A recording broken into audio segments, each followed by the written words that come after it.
Hello and welcome to the Managing Madrid podcast. I'm your host, Keon Sabani. We got a very, very, very special episode today. Right off the bat, I just want to say welcome to all of the Gunners, all the Arsenal fans in the chat who our dear friend Elliot Smith has invited. Welcome to you guys all. We got a really fun episode coming for you guys today. Elliot Smith of Arsenal Vision is going to hop on in about 1 to 2 minutes, and we're going to talk about the second leg and what happened in the first leg. First, I wanted to give a shout out to our presenting sponsors, TAFC Academy. If you're in Toronto, specifically if you have kids in Toronto, you want to sign up your kids at the best academies in the city, go to tacsports.ca. We got soccer camps coming up, basketball camps, swimming camps. Make sure you register your kids in time for those camps. tacsports.ca. And of course, we have to give a shout out to Moji Mates. Today we're rocking Cristiano Ronaldo, but number 9 version of him. This is kind of like me calling on Cristiano Ronaldo's spirit, because if there's anyone we need for the second leg, it's number 9 Cristiano Ronaldo, cold-blooded, lethal, and unafraid of the occasion. Nevertheless, we're down 3 goals, and I don't see it happening, but we'll get into it. Moji-mates.com. Go in, order your favorite Real Madrid player. Hey, Arsenal fans in the chat, you can get Arsenal people too. You can get Arsenal players on a shirt. Moji-mates.com. Check it out. All right, we got a big show coming up. Let's do it. We got Elliot Smith of Arsenal Vision podcast coming up in about 30 seconds. Nice article in the Managing Madrid blog. Wonderful lads that do a great job there. And worth reading about that man there. Karim Benzema needs to rest, and the numbers reveal why. Times ended up almost looking like a 6-3-1. Some very good writing about that on the Managing Madrid website. First rate podcast as well. Of course, Fede Valverde was a huge part of the equation.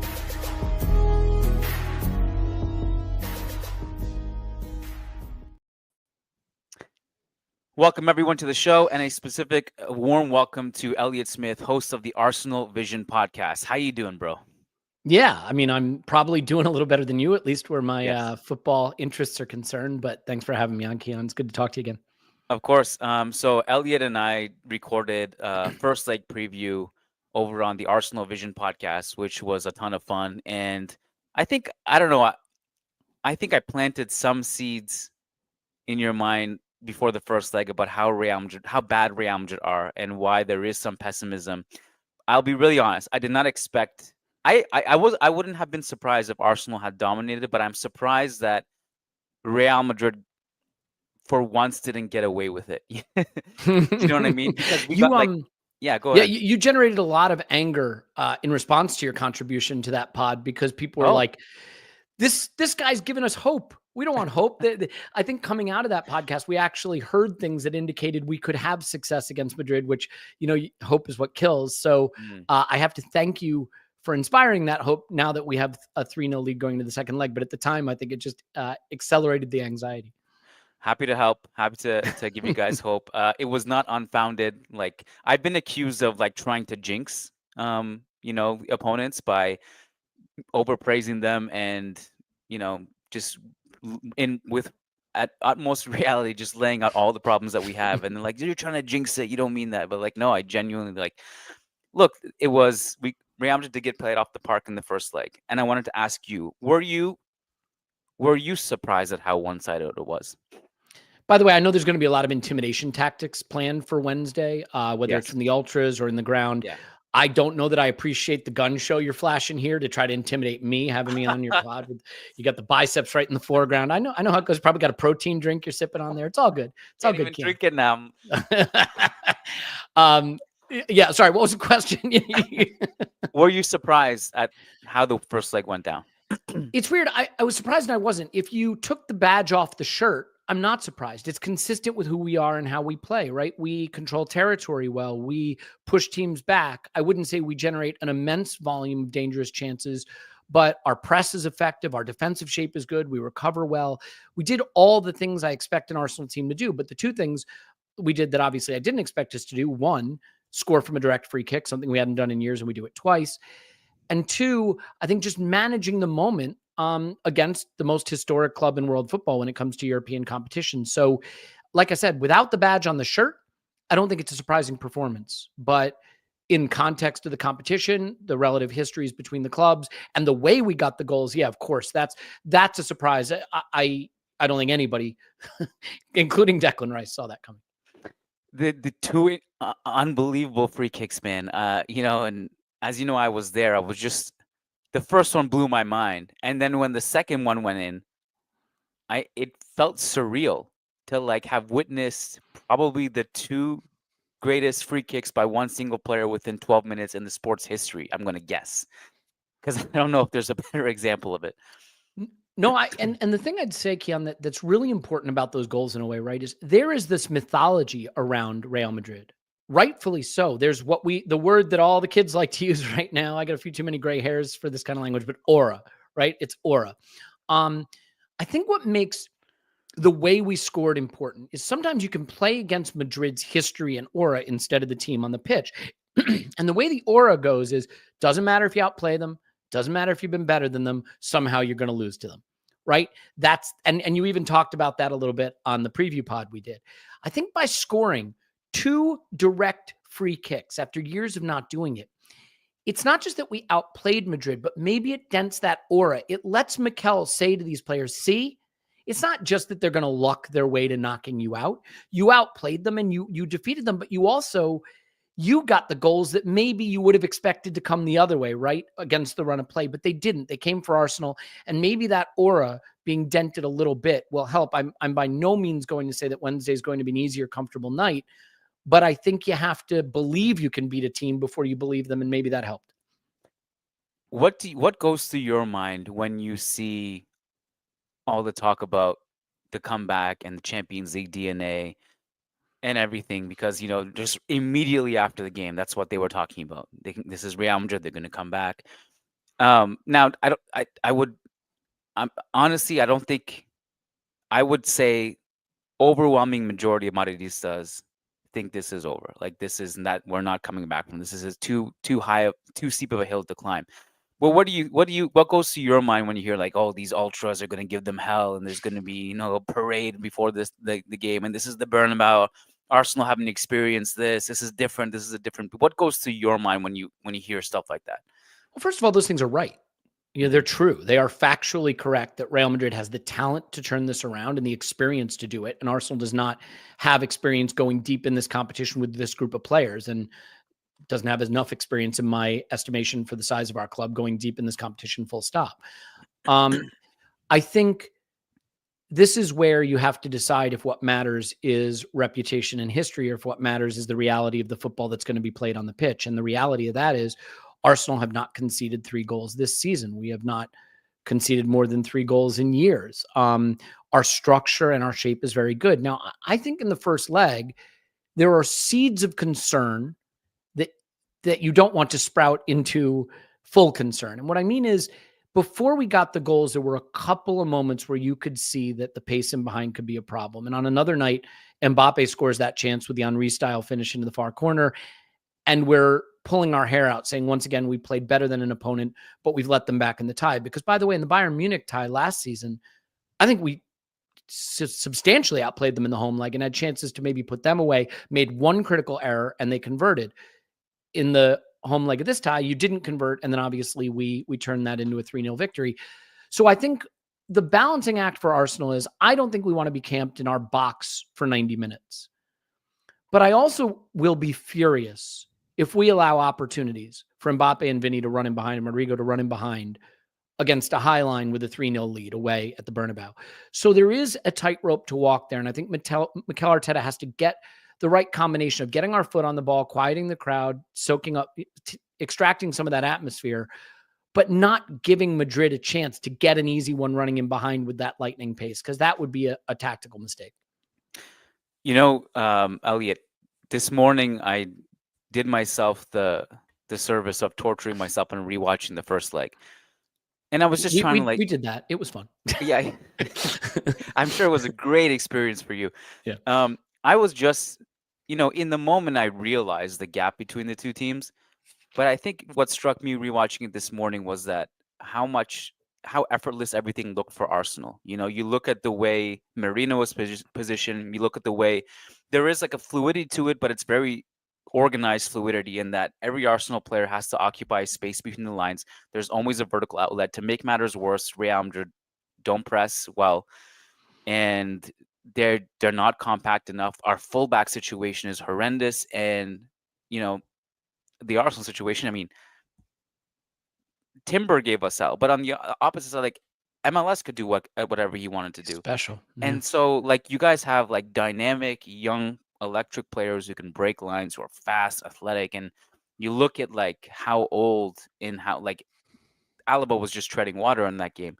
And so I didn't see a logical path. And this is my whole thing, Elliot, because I asked Ancelotti about this after the game. It's like, everyone's talking about the comeback at Real Madrid, but logically speaking, how can this happen? And he said, based on what we saw today, we can't come back. But the second leg can be completely different, and we have to believe. But I just still don't see the tangible way this team can improve based on what we've seen this season. And I know based on your Twitter, you watched the last game against Alaves. And you can just see the mental state we're in, right? It's hard for me to see it.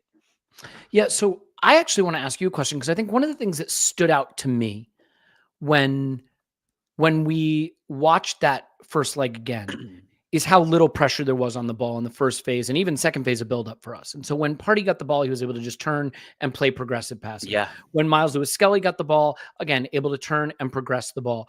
William Saliba, not under an immense amount of pressure either. And I think his distribution was important. And if that is the way that you're going to play again, then I think we're going to have more success.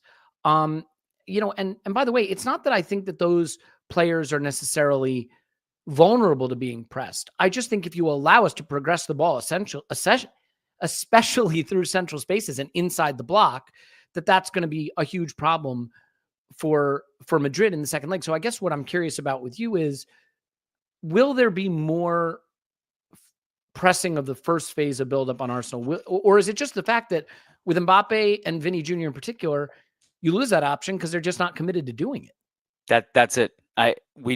We haven't shown this season, and quite frankly, I would extend it to say that under Carlo Ancelotti, Real Madrid have never ever had a successful implemented press. They just don't. It's not one of Carlo's strengths to do. Now, he hasn't, like, strategically, he's been able to press at certain moments, and we haven't done it efficiently. And this is my theory, because Mbappe historically doesn't defend, right? It's not in his skill set. He can do a bunch of things at an elite level, but he cannot. There's two things he cannot do. He can't defend, and he can't score headers. Those are his two weaknesses. And I think what's interesting, Elliot, is that Vinny historically actually works really hard on defense. And I think and this season he has not. Like, if you look at those Clásicos we lost, there are so many images of Vinny just walking around, not tracking, not pressing. And my theory is, I think Vinicius saw that Mbappe doesn't have to do anything, and then he feels like, okay, well, this guy is taking the team away from me. He's now the guy who's scoring all the goals, spotlights on him, and he doesn't have to defend. Why do I have to defend? I can't prove this. This is a theory that I have. But right now, the reality is, they are the two. Real Madrid's front two of Vinny and Mbappe are the two worst. It's the worst defensive pairing of an attacking duo in world football. The numbers back it up. These guys cover zero ground. If you look at like the Champions League stats, distance covered, they're the two lowest on the entire chart. And so, to answer your question, I don't know. I do know that they have to play with more urgency. They have to bring the line higher, which worries me, because if you ask me, all this talk about the comeback, to me, it's actually just as likely that, given how high our line will be, that Saka and Martinelli will just be like, whoa, that's a lot of space, and we can just end this in the first 10 minutes, and then the rest of the game is just going to be a torture chamber. Well, here's where I would have a lot of hope of us turning that nightmare for you into reality for us, is if you play a higher line and try to squeeze the pitch, but have low pressure on the ball, you're going to get slaughtered. I mean, yes, Saka and that's what we do. Martinelli are going to kill you. And and so that's sort of the thing. I think, you were able to keep Saka and Martinelli relatively quiet in the first leg by having a bit of a compact shape defensively and helping out on the edges, which is what everybody does against them. But if you're going to expose Alaba and Vasquez or Alaba and Valverde or whoever it's going to, I don't know, would it be Fran Garcia or who it's going to be on the edges? If you're going to expose them 1v1 with a high line and nobody pressing the ball, then I don't see how that's going to work for you. Obviously, we have to manage the moment, because I think if you just look at the tactics and the players, there isn't a world where I think we should concede 3 goals in this game unanswered. But this is the one thing where football is just about talent. I mean, if you told me at 90 minutes we're going to extra time because Vinny Jr. and Mbappe scored 3 sensational individual goals of the highest quality and we squandered our chances. Well, Arsenal squandering their chances is a very consistent theme throughout the season. But the thing that I just fall back on from a confidence standpoint is I haven't seen Mikel Arteta's Arsenal go to a big club in any competition over the past few years and be embarrassed or blown off the park or out prepared or out tactic. We didn't have enough to turn the tie around against Bayern Munich, but we were in that game. It's not like we weren't in that game. I haven't seen us go away and think, wow, we've been outclassed. We weren't prepared. We weren't organized. And so barring some stunning individual performances, or I hate to even breathe it into existence, refereeing interventions, I think we should be able to manage the game the way we need to. And if you're right about the tactics, maybe even thrive. But this is all for all the reasons you just listed. This is why I don't think, again, I mentioned this to you before the first leg too. The reasons for a comeback are not logical. It's about aura. It's about all the history, the DNA of both these teams. But to bring it back to like maybe the tangibles. I don't know if you saw Rio Ferdinand said something interesting. That's a first. I'd love to hear it.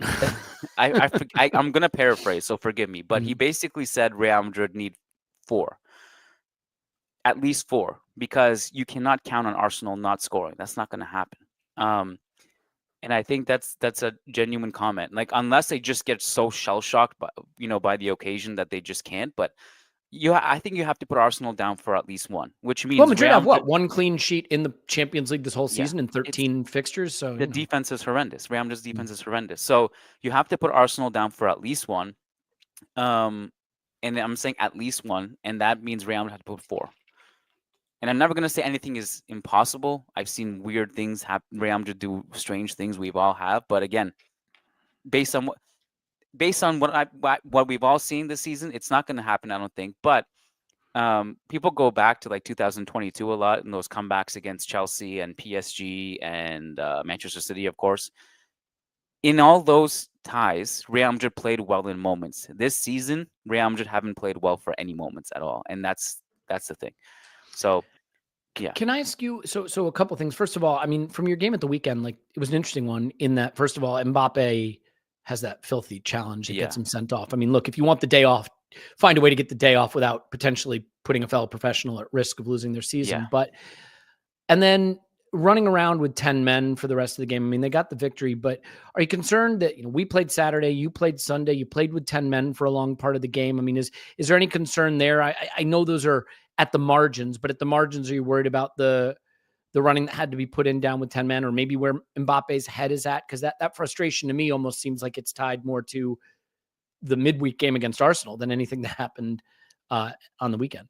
Yeah, I think so, because I think it was clear that everybody's heads were on the Arsenal game in that performance yesterday, which was horrendous. And yeah, that challenge from Mbappe was horrendous as well.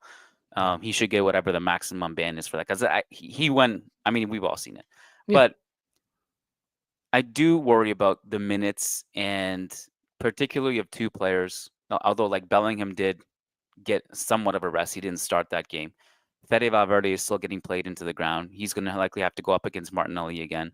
He has had an astronomical amount of minutes in the past few years, both with Uruguay and Real Madrid. He never rests. He's working double time, triple time. So you think he'll be right back with Modric in midfield again? It's a great question. I don't know. The thing is, with Camavinga got suspended, right, in the first leg. So now you lose that one midfield piece that, could have allowed Fede to go back to right back. If he It'll be doesn't, Chouameni or I mean, is Ceballos like there's some big calls to make. Chouameni will for sure start. Yeah. Ceballos, I think, won't start. Unfortunately, he only got like 1 minute in the last game, and David Ancelotti, who was the coach that night because Carlo was suspended, he said after the game that Ceballos' sub was only for time wasting. He said he'll play against Arsenal, but he said I don't know if he'll start or not. Mm. I think it's going to be probably Chouameni, Modric, and Jude with Fede right back is my guess. Okay. Yeah. And Fede, I actually struggled more with Martinelli than I thought he was going to in that first leg. Yeah, well, I So, mean, it's better than Vasquez would do, I assume. And then what yeah, about is it going to be David Alaba again at left back? it's either him or Fran Garcia and probably Hmm. Alaba. Interesting. So, look, Kian, I go back and forth because I want to be careful and cautious and think about this game as one that we have to manage, not one that we can just stroll through. But I do think that the Madrid tactics are going to be tough, whether you stick or twist, because most of the teams that come at us and play at us and try to push us back get slapped. I mean, we put 5 past City, we put 5 past Sporting, we put 7 past PSV, and those teams shouldn't even be mentioned in the same conversation with Madrid. But by and large, nobody comes and plays us. They just know that's not the way to go. And I don't see any alternative for Madrid but to do that. And I don't think the defensive quality of the back line lines up. So I guess here's a question for you. Sorry, I know you're the host, but No, this makes my job so much easier when the guests can ask questions and talk. Yeah, well, because I know what we're going to do, and I think we know the team we're going to put out. I think Thomas Partey will be fit to start. I think it'll be the same 11 that faced Madrid in the home leg. If God forbid, we had to change something and Partey's out, then Marino will drop into midfield, I think, and Leo Trossard will play center forward. But if you had to script what Madrid will do that will work in turning this around, I'm curious what you'd see as the criteria of a Madrid performance that could lead to the remontada. Because I'm sort of trying to figure out what we have to avoid. I'm curious what you would see as the criteria of a successful turnaround here. This is a great question. And I think I have ideas in theory, but the implementation of those ideas, I think, is really tricky. And Rams haven't shown to be able to implement a lot of those ideas this season. For example, a lot of people believe that this team is way too talented to be able to be playing the way they are, right? When you have there's like Vinicius and Mbappe and Bellingham and Valverde, etc., and you're just not getting a lick, you can't escape your half. It's just kind of embarrassing. These guys, like Bellingham, should be the focal point of an offense. They should be controlling games. It should be this beautiful fluid synergy between all these elite players who can break lines, who can overpower teams with goals. If they can't defend, okay, but they should be overpowering opponents and scoring goals, But they just look so confused and lost when the ball is at their feet. Elliot, I remember in the second half of the first leg, between Declan Rice's first free kick and second free kick, because they dominated that entire half. But there was a brief moment between those 2 free kicks where Real Madrid had the ball in Arsenal's half, and they had no idea what to do with it. It was like Arsenal, it was almost like they were the ones with the controls. They were like, okay, you pass there, we're going to rotate here. Now you just finally pass it back to Courtois because you have no options. Then Courtois just kicks it away. And so it's funny. I take notes when I watch, and I actually noted that period. I said, period of Real Madrid possession, Arsenal pushed them all the way back to Courtois. And Sander Berge recently made the same observation about Arsenal. He said, when you play against them in their 4-4-2 shape out of possession, it's like someone as a controller sitting in the 50th row, controlling their movement. So yeah. I think it's funny that you mentioned that because that's a comment that's been made before. Well, this is why the idea of, bringing the line higher and controlling the game works in theory only, but not based on what we've seen, the way how good Arsenal are in a deeper block and how clueless Real Madrid look with the ball. Probably a more realistic blueprint that could work for them is what they did against Manchester City, which is, I know you need 3-4 goals, but you may be better off just being a little bit more patient with it and being more lethal in transition. Because as you said, if Mbappe takes that chance, there were probably like 2 or 3 transition opportunities that Real Madrid had in the first half, which vanished in the second half because Arteta made adjustments. But if Real Yeah, there were the errors, right? So there was the square ball that was cut out where they wound up offside. There was the Kivior giveaway inside the first minute that resulted in a long shot for Mbappe. So, yeah, I would say, Keon, that errors led to opportunities for you, and maybe there is a rope-a-dope model here where you try to bait us into giving you the space to run in behind and make an error and hope you can capitalize on that. Yeah, and sorry I cut out there for a second, but you're the ideal guest to have in these crisis situations. I'm just going to talk. It doesn't matter whether you're here. The show will go on with you, which is great. But I guess I'll make a final point because we got to go. But to answer your question about like what's the path for Real Madrid, as you and I talked about before the first leg, this is a team that hasn't played well, but is the type of team also that within 5 minutes can score 2 goals out of nowhere. If they get one early in the first 10 minutes, then get another one before halftime, then obviously it's game on, right? And it's a totally different scenario. And all of a sudden, there's a psychological shift in that situation. And you have to capitalize. You have to be more efficient in transition. You cannot have these poor passes in transition.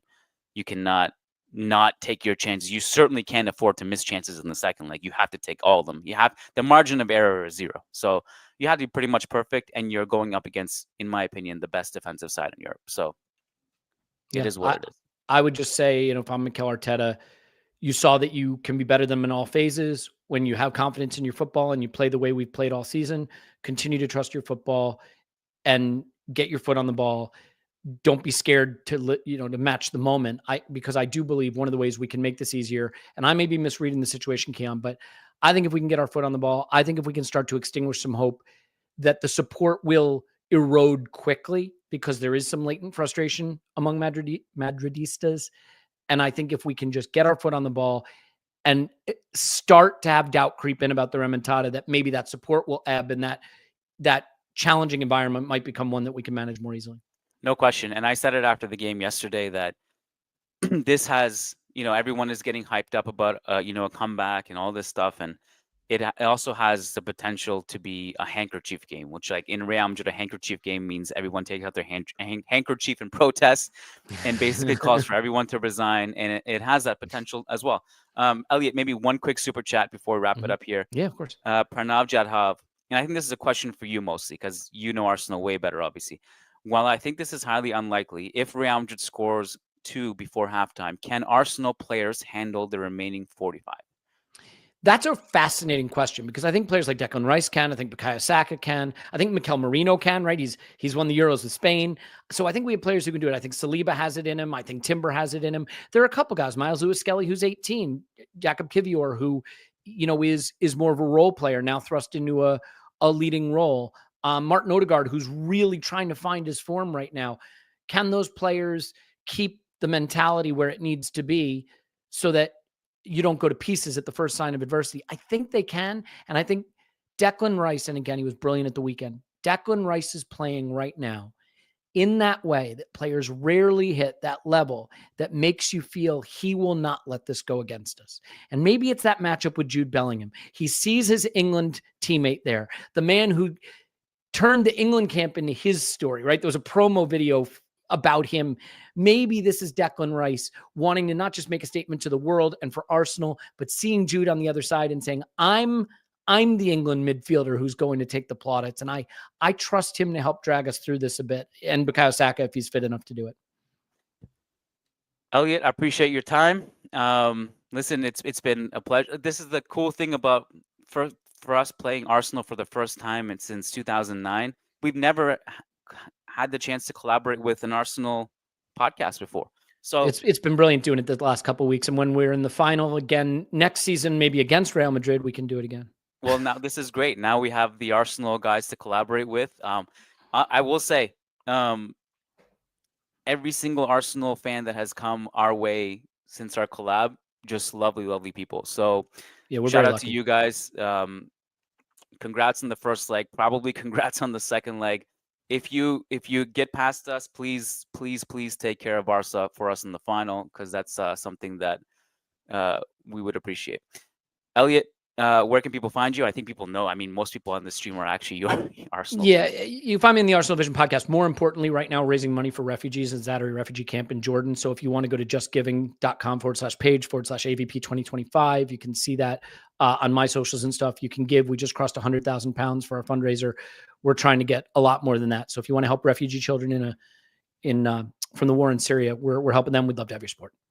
Love it. Guys, everyone, check out the Arsenal Vision podcast as well. And you can follow them on Twitter at Arsenal V Podcast. Elliot is on at Yankee Gunner. And they do terrific work covering Arsenal. Guys, we're also switching. We're still going live on YouTube because if you guys want to stick around, we're doing a Churros y Tácticas podcast in about 2 minutes. Stick around. And one more thing. We got a lot of post-game coverage over on patreon.com/managing Madrid, where you can see a lot of post-game content after the second leg. And, whether you need to go somewhere for therapy or you want to tune in and you're an Arsenal fan, you want to see the tears, or, you never know, you want to see the 1% celebration possibility, then you can tune in as well. Thanks, Elliot. Great chatting. Thanks, Keon. Peace out.